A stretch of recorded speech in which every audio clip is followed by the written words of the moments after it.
All right, everybody, welcome to a brand new edition of the NH Experience. And I have a very special guest, very influential guest on this episode. She was born and raised in Los Angeles. She's the creator of the Nina Deuce platform to highlight the city's hottest independent artists. She's also the host of her own YouTube series, Get Familiar. She's the creator of the Music and Media Summit, and she's a curator of culture all its own. She is definitely representing the West Coast, but has a love for not only the culture, but for people in general. Ladies and gentlemen, please help me welcome the one and only Khrissy B. What's going on, Khrissy? How you doing? Oh, that was good. Okay. Thank you. I appreciate that. How you doing? Hey, I'm great. How are you? Hey, black, blessed, and highly favored. I can't complain. Oh, I love that. Good. Thank you for having me. This Oh is man, thank you for coming on. I appreciate. I know you're a busy woman out here in these streets, so I definitely wanted to kind of track you down and say, hey, let's we get all it. make time for what we want to have. We want to make time for. So this was definitely something I wanted to be a part of. And again, just thank you for reaching out. Oh, absolutely. First and foremost, thank you for the invite to the fifth annual Music and Media Fest. Of I definitely want to course. I want to Yes. talk about that later on in the show because I think that's very instrumental Mhm. as it pertains for you to put on such a really exquisite event. Props to you as well. Thank you. I appreciate that, man. A lot of work goes into it for sure, but thank you. Absolutely. So you grew up in Los Angeles. What was it like for you growing up in LA? And at what point did you realize media was the lane that you wanted to utilize and really make a difference? I have so many just amazing memories growing up in LA. Just to kind of start, a lot of people don't really know that I moved around a lot when I was younger. So my mom is now, and we it's okay for me to talk about this, but my mom has been married 3 times. She's on husband number three. So husband number two was my dad, and husband number two was the husband where we kind of just moved around a lot. So elementary school, I was bounced around a lot. I actually even lived outside of LA, like San Bernardino, West Covina, and in those areas. I went to a lot of different elementary schools. So I would say I was probably back stable in LA in ninth grade. So that's when I went to Crenshaw High School, went there all 4 years, graduated from Crenshaw, spent a semester at St. Mary's. I was a red tie. So I spent the semester at St. Mary's, and then second semester of ninth grade throughout, of course, graduating, I was at Crenshaw. And I think that's when I really started to kind of embody the culture of LA. I wasn't a fast girl. I wasn't in the streets. I wasn't hanging around a bunch of boys. I had a boyfriend in high school. I was a cheerleader. He was the basketball player. So even I wasn't like fast. I was running track. I was an athlete. And I was most involved with my thing was my friends and school. So growing up in LA, though, I had really good experience, and my mom was very hands-on. And even though my dad was kind of in and out of my life, he was still, hands-on as much as he could be. He was present, but not present, but he was reachable. If I needed to call my dad or talk to my dad, I could reach him. But for the most part, I was raised, by my mom, and she did an amazing job just kind of keeping me and my sister straight, like not in the streets, keeping tabs on us, pulling up to the school, very active. And I grew up, in the Crenshaw district. My grandmother is a homeowner in the Crenshaw district, been owning her home since 72. For those that may or may not know, her community is View Park. So, that's kind of like she lives close to Simply Wholesome, Crenshaw district, Baldwin Hills, Ladera, all kind of in the same vicinity. So that was my stepping grounds. Regardless of where I lived, grandma's house was grandma's house. So that's where we all used to come, hang out, spend the night. Mom would drop us off. This is where I grew up, grandma's house. And my mom bought her first house in the Crenshaw district also when she became her first, homeowner. She bought her house in the Crenshaw district.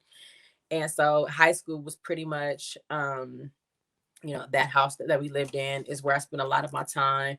And I knew, I would say, going back to your original question, ninth grade is kind of when I knew I wanted access or some part in the music industry. I grew up watching 106 in Park, like the TRLs, countdowns, and Ananda Lewis, Free, La La back in the day when she was VJing. The word is VJ, for though that's an old school term, but I knew when I used to run home watching them that I knew I wanted to do something like that. So my passion really started as me just wanting to interview.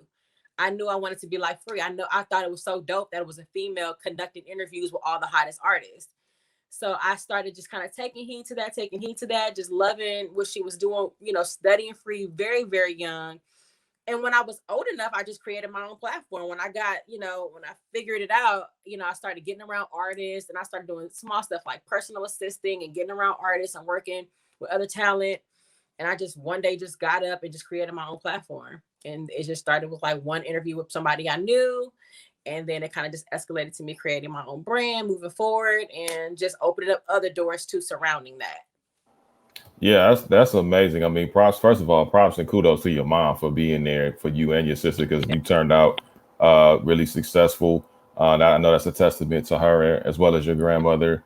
And when your dad was there too. Yeah. And when you look at just the environment that you grew up in, but then I remember the VJs too, because see, I go back to Bill Bellamy, Yeah. Rap City with Big Les and Joe Clear. Same. That was an NC Bits before. Yeah.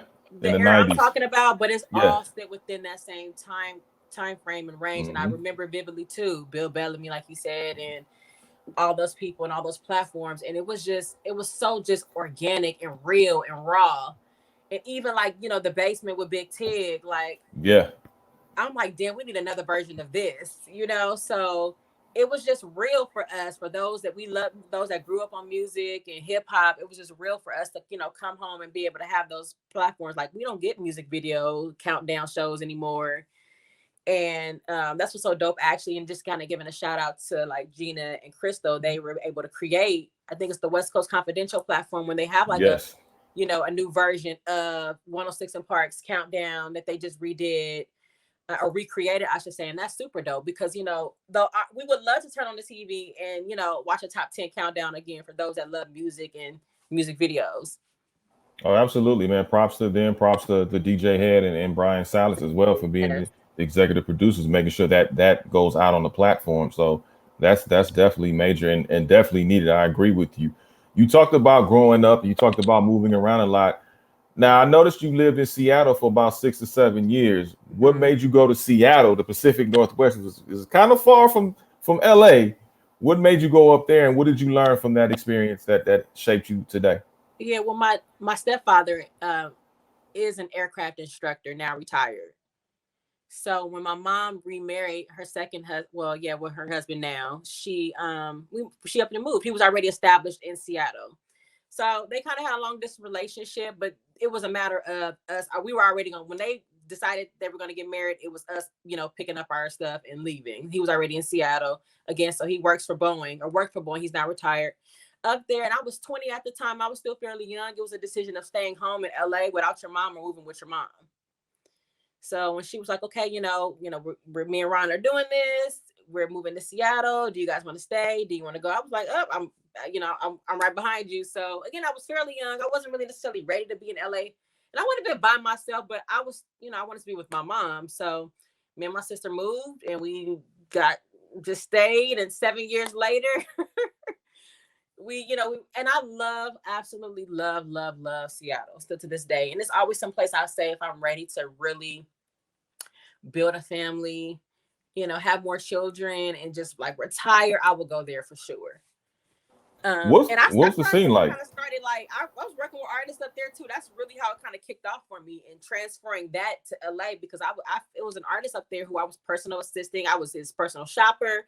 I started booking shows for him, and that's really what kicked it off for me. I started it there, So he had a lot of resources and a lot of people he knew, and I was able to really kind of get my feet wet doing it because he had a lot of resources. So I learned a lot with working with the artists in Seattle. And I just kind of took that same game and that same element and just came back home with it and started moving forward. I had my daughter in 2012. So I kind of took a break around that time when I had her. And that's what really prompted me to come back home. Her dad was like, I'm not moving to Seattle. So what you might want to do is pack up your shit and come back home. So it was just kind of one of those things. I would have probably been there still, maybe, if I didn't have my daughter, to be honest. But it was a great experience. Like I said, I got my feet wet there and kind of just came home and started really getting on the grind with the music scene. Yeah, I mean, I do believe anytime you move to a different place that's outside of your comfort zone, I do believe it stretches you and makes you a lot more well-rounded and sound. When you look at your time in Seattle and you obviously moved back because of your daughter back to Los Angeles, how was that transition for you? And what were some of the first things you felt like you needed to do to get to insert yourself into the hip hop scene here in Los Angeles?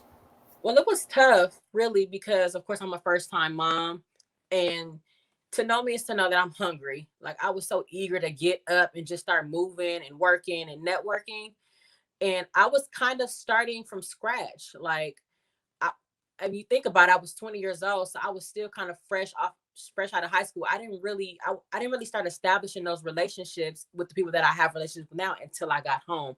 I didn't know DJ Head and Salas, prior to me moving to Seattle, or just anybody that's influential in the music scene. So I had to come here and kind of reestablish myself. Now I'm a 27-year-old woman. I have a child, and my first, I would say, contact that I made and trying to break into the industry was applying for Homegrown Radio when they were in Inglewood. So, and it's funny because I've had this discussion with Chuck and Head before. Like, this is, of course, if you remember, like back then, 2012, 2013, Instagram was still fairly new. It's definitely not as advanced as it is now. So I remember going on to their website, emailing them, asking them if they need any interns, or if they need any help. Never heard back. So I DM'd them and I still emailed or whatever. And, I was just still trying to, get my feet and just working with anybody and whoever. So I actually was able to join this hip hop show called The Only Hip Hop Show. That was in 2015, 2016, The Only Hip Hop Show. And so that's when I started interviewing. That was my very, very first platform. And it was me, and we had 3 other co-hosts. We recorded right out of a studio in Mid-City. And then from then, it was easy now because now I'm booking people. I have a lot of people that I'm running into. I'm making contacts, networking. And from then, I just kind of started flipping it. Like, okay, so now that I have contacts, let me start interviewing them on my own. And then I came up with this idea, to create Women in Music and Men in Music. That was literally in 2017 when I created the very first event. So I just started getting on the grind. And when I started doing the interviews with The Only Hip Hop Show, I just started networking and meeting people and, building up my catalog. And just started taking it from there, started building, and just reaching out to people and just joining anything I could and working with whoever I could to just try to, network. Yeah, because I think that's essential. And I think, please, and please just say this for me. You are not an overnight success. You have been grinding for years. And I think sometimes people, when they see you at the peak that where you are right then, they feel like you've made it to them. So they feel like they can do exactly what you do, but they don't understand all the no's that you got, all of the rejections that you got, in addition to your triumphs. So talk a little bit about how you navigated your way through those no's and through those disappointments and those denials to shape yourself to where you are, right now doing what you're doing. What a lot of people really don't understand is that I still get rejected a lot. I still hear a lot of no's. And to me personally, I still feel like I'm still getting my feet wet. I still feel like I'm still getting my feet wet in the game. And I know that might sound real crazy because I'm almost approaching 10 years of doing what I've been doing just in its entirety. But I feel like I still haven't reached that point yet. And that's just because, we're very hard on ourselves when it comes to certain things, but it's still very difficult because I feel like for me personally, I'm a Black woman. And I feel like this is, as you know, we're in a male dominated industry, and I have gotten told no just because of who my daughter's father were. They were like, well, this is your baby daddy, and I don't want to work with you because I don't want to interfere with, I don't want to, Wow. a lot of relationships. I have been told no just based off the fact that he's my daughter's father, because people feel like, well, I don't want to mess up my relationship with him, or I don't want to mess up anything with that situation. And I've got told no just off the strength of that. And I keep everything separate, and he's a known name in the industry. So I have never broadcasted or, made it known who he is. And I've kept everything very separate and never, thrown his name out there for nothing I've ever done. I try to keep it very separate. If you know, you know. If you don't, you don't, So in addition to that, I'm still trying to figure that out because I have cried at night. I have cried at night. I have wanted to say fuck it and wanted to throw in the towel. But I think what really drives me is that I have this fiery just passion inside. This is really internal for me. This is something that I wake up thinking about every single day, that I think about when I go to sleep. While I'm at my 9 to 5, I'm thinking about it all day. I just have this fiery passion in the pit of my soul that I want to do this and I want to make this happen. So I'm on some by any means shit, like I'm gonna make this happen by any means necessary, because this is what I see myself doing for the rest of my life. Like if I die tomorrow, I'll know at least I did what I did. I was able to accomplish what I've accomplished, and I'm gonna be happy because so far I have made strides. So in addition to that, I would say, it's a challenge because I'm still trying to work through that, and to know me, to know I'm there, I'm emotional as hell. So, but I think I put on my game face, and I know how to conduct business, and I know how to get business done. But I still have my times when I be like, am I sure I want to do this? So, I really just think about how much I want it. And I know that might sound super cliche, but I just wake up every single day like, this is what you want. You want to help others. Your platform is to help somebody else break into the industry. Your platforms is to highlight somebody else. I feel like my calling is to help others. That's what I'm here to do. I'm here to help somebody else. And that's what makes me happy. That's where my joy and my fulfillment comes in, is to know that I help somebody else. Yes, indeed. I think you've helped quite a many people, whether they say it or not, just by your example and what you have to go through and still being able to persevere through all of that. You mentioned earlier about you interviewing, you building your contacts. Now you're able to interview people on your own. What were some of your most memorable interviews thus far? So I've also worked on a platform called Off the Record at Lace. There's a shoe clothing store in, I think it's considered Lawndale, Redondo Beach area. Pooh and JB, shout out to them. They own a clothing store. Absolutely. Mhm. Shout out And to those brothers. yep, in 2016, we created a podcast called Off the Record at Lace, and we have some dope ass people come through there. One of my most memorable interviews, I would have to say, is G Perico. We booked him for the show, and I just watching him then and seeing how far he has advanced in his career now is so dope, because I just remember him still kind of like jumping into it at that point when I interviewed him, and just to see how much body of work and how much he has grown. And then his personality is just funny as hell. Like, I love G, and he was just a real standout guy to me, and somebody that I just loved talking to, because there's so many different layers to him. People just think, okay, G Perico from the streets, he's from here, but he's so intelligent, so smart, and so many different layers to him. So he was a really, really great guest. I loved interviewing him. And then Glasses Malone. If you know G, to know G is to know that he got so many jewels and gems. I mean, this is somebody I can talk to for hours, and I'll just shut up and just let him talk, and he got so much game to give. Um, and then I've interviewed Problem. I've been blessed to interview Jizzle. Oh my God, so many people. Who else? Trying to think of my tip of my tongue. We interviewed, Jizzle, Problem, G Perico, Trap Kitchen, Spank, and News. Watching them two grow and establish what they've established. And I'm always for the underdogs. I feel like a lot of Black men aren't on the pedestals and get the praise they should, just because of the kind of world that we're living in. But I'm all for that, and I support everybody and anybody that's doing anything, but I'm all for Black people first, and support us and get behind us. So it's been dope to be able to watch, our Black men really, really make strides out here. Absolutely. So, who was the funnest interview you had, and who was the most challenging interview you've had? The funnest interview, I would say, well, on Get Familiar, I would have to go back to maybe my first episode would have to be Airplane James.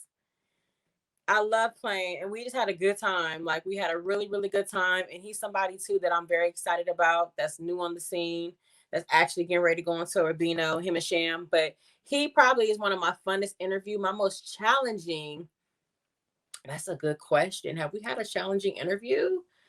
Um, I don't think I've had a challenging one yet, which is actually pretty interesting. But like I know how it is sometimes you pulling teeth, or Yeah. or you have to carry the show. But I don't think I've had a challenging one yet. But I would probably say my funnest would have to probably be Airplane James. Mm-hmm. Yeah, he's a talented cat for sure. Yeah, he is. When you look at just how the industry is, and it's continuing to change, and a while ago we found out that Kendrick Lamar released the fact that he's going to be releasing his final album, his final TDE album. Mm-hmm. What is it about guys like Kendrick Lamar, rest in peace, the late great Nipsey Hussle? When you look at these guys that have just been so influential, not just in our community, but the world alone, what is it about them that makes them so special, that almost have that it factor to you? Because they have their own identities. I think what makes Kendrick so special, for one, I feel like Kendrick is doing Kendrick. And just kind of follow me here. Kendrick is not trying to fit in. He's not trying to sound like anybody. He's not trying to look like anybody. I think he's very confident and strong within himself. And that makes a difference too, because he's not following anybody's script. And I feel like too, the reason why we also haven't heard from Kendrick, I feel like he was probably getting right with himself, and then he has a family. He fell off the radar probably to spend time with his, I think he has a new child. I know he's so low key with his life, but I want to say he has a child, him and his wife, and he probably was at home. Not probably, I'm sure he was working, but really, getting right within himself and spending time with his family. He's like, I don't have to be on social media every single day. I don't have to follow y'all script of posting every single day. I'm going to delete all my shit and I'm going to do me, get me together. And when I'm ready to pop back out, I'm ready. And I like that about him because he's doing him. He's not following anybody's script. He's doing him. And that's what makes him so, I guess, inquisitive to us and wanting to figure out or learn more about him. And now that we got this announcement, the whole world is ready because we haven't heard from him. He hasn't popped out for air. We don't know what he's been doing, what he's been working on. And now everybody is curious because he has that mystery about him. And that's what I really, really love about him. There's that mystery about him. We don't know what's going on in Kendrick's life. And that's, to me, though, that's dope. And that's why he'll always be successful or kind of have that it factor. And just imagine when he has a show in LA, how we going to turn that shit up. He going to sell out. Everybody going to sell out in an hour. Guaranteed. Yeah. He going to sell out in an hour. Yeah, we got to put in our credentials now. Huh? We got to put in our credentials now. Oh, yeah, absolutely. So I need all the access. And you low-key better know somebody in order to get in. Because it's going to be a wrap. And the same thing with Nipsey. I think Nipsey was unapologetically him. Nipsey didn't give a fuck about nothing about what nobody was talking about. He was running his own script, his own everything. He had his own brand, his own mottos, his own team. He just ran it according to how he wanted to run. And you was going to have to get on his, jump on his ship. If you want to be a part of this, you got to come over here. And that's what made him special also. And it's too nice with Nip and Kendrick that they were so tangible. Like you can look at early footage of Kendrick and just see like, damn, like they used to record in Carson. You could just go back to how kind of grimy they were and how gritty it was trying to, at the very beginning stages of them getting on the scene with TDE and how they used to roll around in that van with all their pictures on the van and, do local shows. And, you've seen firsthand how much he's grown and the work they put in, so it's like every little kid, of course, wants to do that because every little kid from the hood, wants to get out. And he showed you, just like Nip. And unfortunately, I think Nip kind of has still 1 foot in, 1 foot out, but they still both showed you that you can do it. Like, look where we come from, and look how much money we've been able to make on our own. Yeah, definitely. I just hope with the Kendrick album, we get a Dr. Dre track, and hopefully we get a DJ Quick track out of this. That would be fire. Yeah, and hopefully a J. Cole appearance. I see him not working with Dre. I want a track. Not because he's worked with Dre before, but it's never been produced by Dr. Dre. You're right. You're right. That's all I want, and hopefully a J. Cole appearance. That'll be fire. So this is gonna be your last one with TDE. Right. So right. I don't think it's gonna be the last one. It's just gonna be the last one with TDE. TDE. Yeah. So I think that he's going. My my thoughts on him is that he's going to step behind the scene. I could see some creative directing. I could see some like dope ass visuals. But I think that he's still going to give us music, but I think he's going to step behind the scene a little bit. Yeah, I can see So, that. Please, can we get a Black Hippie track too? Yeah, that's not happening. I mean, that's not happening. I know I'm Oh asking man, too Black much. Hippie. Oh my god, and they were teasing that for such a long time. Like we was gonna get some I album know. or some shit. We got a couple of songs, and that was it. Hey, we got to be grateful for what we get, right? That's a fire ass group though. They need to quit playing. They would have been the hottest shit on the West Coast. I mean, when you saw like Slaughterhouse, obviously the Four Horsemen, and then you had Black Hippie. Yeah. Oh my god, it's a wrap. They would have been our West Coast version of like the Wu-Tang and shit. Just on, just West Coast. Yeah, I love it. I mean, when you talk about elements of Kendrick, J-Rod, Absol, Schoolboy Q. Oh my god. With the production, that would have been stupid. It's not even fair. I don't know why they didn't push that. But you never know. But that would have been fire. But then we never know what's in Top's vault. We never know what's in the vault. So you never know. You never know. So when you talk about, I want to talk about the Music and Media Conference, obviously 5th annual. Again, congratulations. Thank you so much. 5 years. I know that's not easy. No. Talk to me about what was the mindset putting together the 5th, because this is the 5th anniversary. That's a major milestone. Mm-hmm. So what was the mindset behind it? And then what did you want people to walk away from the conference itself when it was all said and done? The mindset was, even during the pandemic, I was like, we got to pack this shit up. Like, we got to pack this thing up. And we have to make sure that the content and the right people are involved. So that way the messages are getting, relayed. It took me 4 months to plan this. And I planned it all by myself. People that know me know that I pretty much do all of it by myself. And I'm going to say I'm going to say 90%, because I do have a very small team that I was able to, pretty much give tasks to. But I plan 90% of this by myself, from booking all the guests, corresponding with all the guests, sending out all the emails, booking the media, booking the vendors, coordinating the vendors, booking the space, doing all the space walkthroughs, doing all the sound checks. I literally was in correspondence with about 50 people.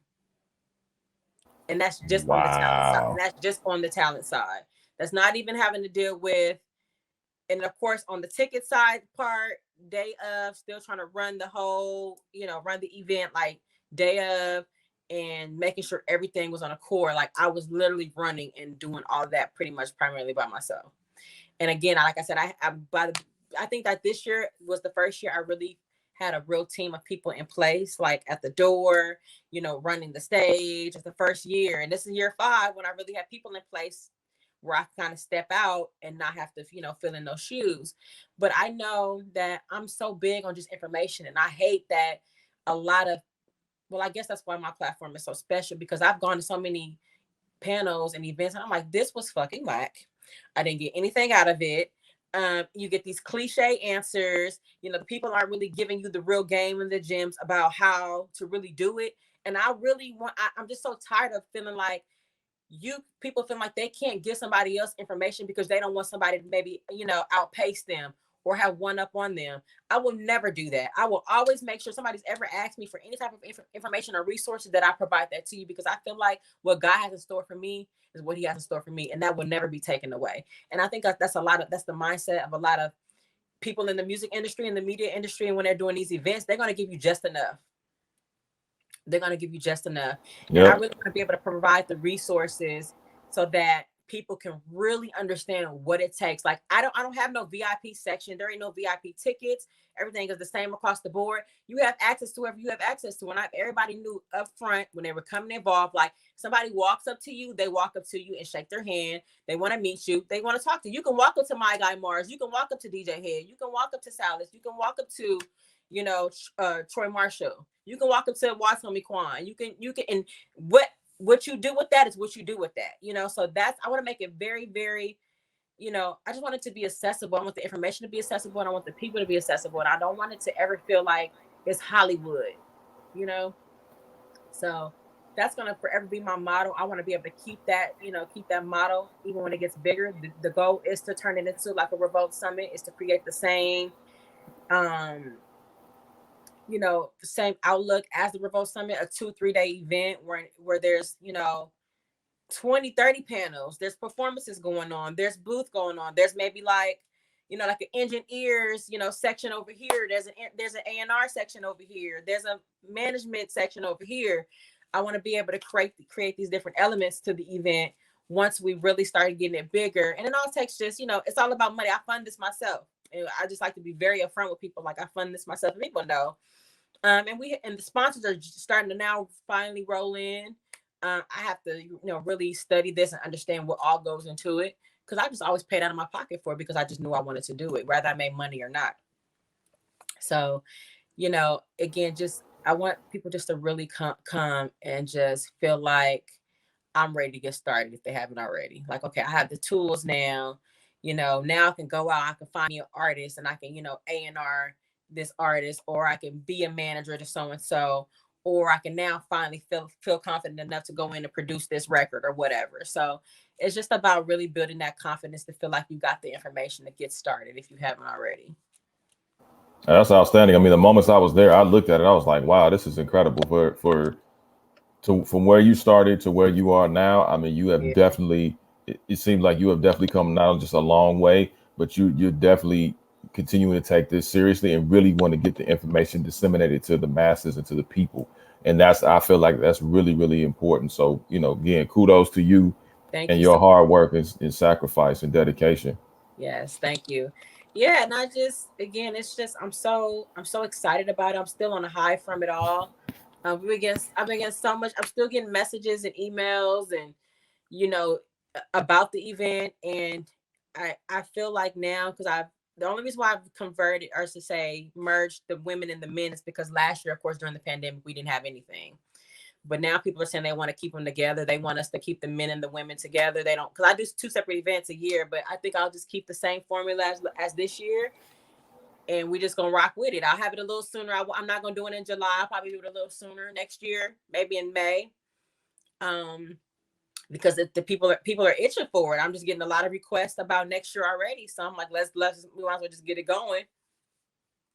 Yeah, definitely. If it ain't broke, don't fix it, for sure. Right, exactly. So real quick before we get on out of here, I'm gonna hit you with 3 rapid fire questions. Whatever comes to your mind first, go ahead and speak on it. The hot seat. Okay, go. I'm ready. All right. Go to breakfast cereal. Cinnamon Toast Crunch.